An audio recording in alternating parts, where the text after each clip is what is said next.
Ini terdapat sebuah musik gamelan yang dipercaya oleh masyarakat secara turun-temurun bahwa alat gamelan ini bisa dipinjam untuk hajatan ketika zaman dulu dengan sebuah penebusan ritual tertentu. Tapi orang tersebut ini karena sudah sukses sehingga tidak diambil dan masih berada di sini. Dan jikalau ada yang berani ngambil, maka harus dirinya sendirilah yang harus menjadi pengganti tumbalnya. Sungai yang sangat luas ini terdapat satu buah gedung ataupun sumur yang di dalamnya terdapat sebuah buaya. Di pohon besar inilah banyak orang melakukan sebuah ritualnya dengan hajatnya masing-masing, dan kabar yang masih nyanter hingga saat ini, konon di sini masih tertinggal satu buah bokor emas. Nah, pemirsa, kali ini bertualang dengan saya yuk. Saya akan menunjukkan suatu tempat yang membuat jantung kita menjadi deg-degan. Tempat tersebut disinyalir sebagai tempat untuk mencari pesugihan instan. Tempat tersebut dinamai sebagai tempat pesugihan Mbah Gong. Kita harus menyisiri jalan di tengah sawah ini dengan pemandangan yang cukup bagus, akan tetapi sangat sepi sekali. Dan ketika berada di sini kita bagaikan hidup sebatang kara. Nah, untuk sampai ke sana maka kita harus melalui jalan tersebut. Di sebelah kanannya ini ada sebuah sungai. Sungai ini menjadi cerita misteri hingga saat ini dan sangat disegani serta dihormati oleh masyarakat setempat karena terdapat sosok buaya. Bisa membayangkan jika melintasi tempat ini di malam hari betapa sangat menakutkan.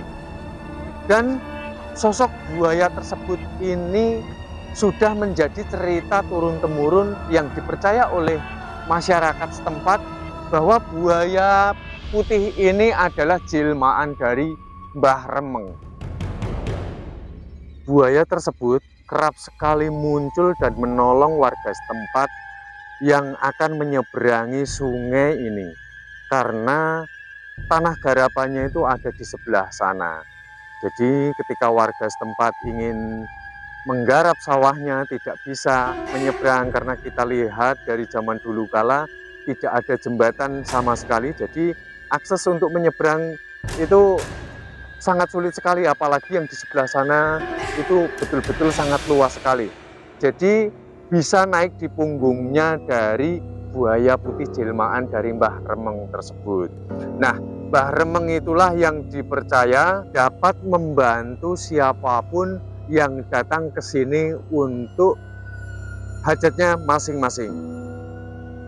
Sungai ini sangatlah lebar dan sangat dalam ya, jadi sudah tampak sekali. Ini disebut dengan Kedung Mbah Gong. Kedung itu artinya sebuah sumur yang berada di dalam sungai. Memang betapa sangat menakutkan ya. Kita bisa membayangkan kalau di dalam sungai yang sangat luas ini terdapat satu buah kedung ataupun sumur yang di dalamnya terdapat sebuah buaya. Orang-orang yang ritual di sini biasanya pada saat malam-malam tertentu seperti malam suro ya. Jadi orang yang datang ke sini nggak semuanya ingin mencari pesugihan instan. Tepatnya sungai ini sebelah kirinya ini adalah jalan tadi menuju akses ke tempat pesugihan Mbah Gongnya. Yuk kita langsung lanjutkan perjalanan saja ke sana. Tapi sebelum itu aku ingin menunjukkan keadaan di sekeliling dulu ya. Ini aku itari pakai kameraku biar nanti bisa lihat keadaannya itu seperti apa. Dan sensasinya jika di malam hari kita berada di sini itu akan seperti apa. Kebayang nggak kalian kalau berada di tempat ini seorang diri? Ini aku sudah mulai naik ke jalan lagi ya. Ini karena di musim penghujan nih ya. Jadi aku pakai sendalnya ini, aduh sangat licin sekali ya. Kalau pakai sepatu nanti jadi kotor semua. Nah, menyisiri jalan ini tidak jauh, kurang lebih sekitar 300 meter, maka kita sudah ketemu dengan tempat yang disebut dengan Pesugihan Mbah Gong. Nah, akhirnya sampai juga saya di tempat yang disebut dengan Pesugihan Mbah Gong. Ada sebuah kisah bahwa di tempat ini terdapat sebuah musik gamelan yang dipercaya oleh masyarakat secara turun-temurun bahwa alat gamelan ini bisa dipinjam untuk hajatan ketika zaman dulu dengan sebuah penebusan ritual tertentu. Jika diberi izin, maka alat gamelan sudah akan sampai di rumah orang yang memiliki hajat tersebut. Nah, ini saya ketemukan di sini bekasnya ada orang yang habis panggang ayam ini ya. Mohon maaf, amit nuwun sewu Mbah. Ini untuk nancepin daging ayam ya. Bekas melakukan ritual, dan ini saya lihat ada bekas-bekas pembakaran dupa, dan saya ketemukan di sini ada uang logam ya. Ini sudah lama sekali, uangnya sudah sampai karatan seperti ini. Dan uang ini akan saya rawat ya.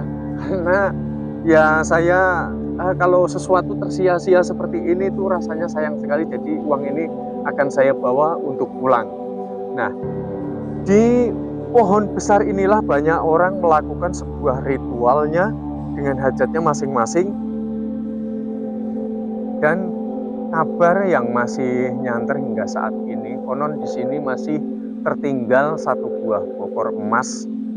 Orang sini menyebutnya dengan gedang setangkep. Jadi ada dua sisir pisang itu didirikan seperti itu, namanya setangkep ya, sepasang. Jadi bokor itu adalah nampan daripada sebuah pisang ataupun gedang setangkep itu tadi. Ini sebetulnya menurut kabar yang beredar bahwa bokor tersebut ini sudah jatahnya milik orang lain, tapi orang tersebut ini karena sudah sukses sehingga tidak diambil dan masih berada di sini. Dan jikalau ada yang berani ngambil, maka harus dirinya sendirilah yang harus menjadi pengganti tumbalnya. Sangat mengerikan sekali ya. Dan teman-teman, apapun ini sebuah cerita ya, karena di tanah Jawa itu sangat kental sekali dengan yang namanya mitos supranatural dan spiritual ya. Jadi dengan hal-hal yang semacam ini, berbau klenik, berbau alam gaib, itu sudah sesuatu hal yang biasa. Dan jadikan sebagai untuk hiburan saja atau penambah wawasan saja. Dan bahwasanya saya sangat tidak menganjurkan pemirsa untuk mendatangi tempat-tempat seperti ini untuk tujuan yang tidak baik. Tapi kalau tujuannya ingin menambah wawasan, ingin lebih dekat dengan semesta alam, monggo. Nah, saya rasa sampai di sini ini semoga dapat menjadikan satu buah hiburan di konten misteri saya, dan semoga ini akan memberikan wacana ataupun renungan bagi orang-orang yang karena ekonomi saat ini kan banyak sekali yang mengeluh sulit gitu ya. Menjadikan wacana sebagai sesuatu hal yang positif, jangan sampai mengorbankan diri sendiri dan keluarga hanya untuk kesenangan sesaat. Jangan ditafsirkan negatif atau serius, karena ini hanya sebuah konten semata. Dan sumber informasinya saya rasa tidak perlu mencari tempat-tempat seperti ini, maka dari itu tidak saya sediakan. Terima kasih.